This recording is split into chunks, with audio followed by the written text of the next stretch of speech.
దేశంలో ప్రతిష్ఠితం లేని స్త్రీలు,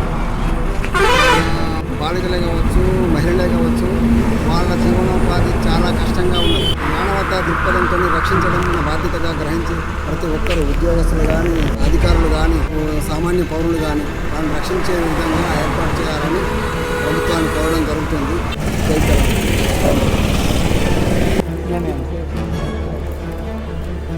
దీనివల్ల చాలా పని చేసిన అందరూ అవార్డ్స్ తీసుకుంటున్నారు.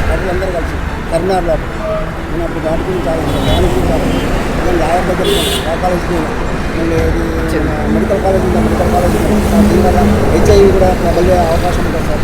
కాబట్టి దీన్ని అరికట్టాలి సార్.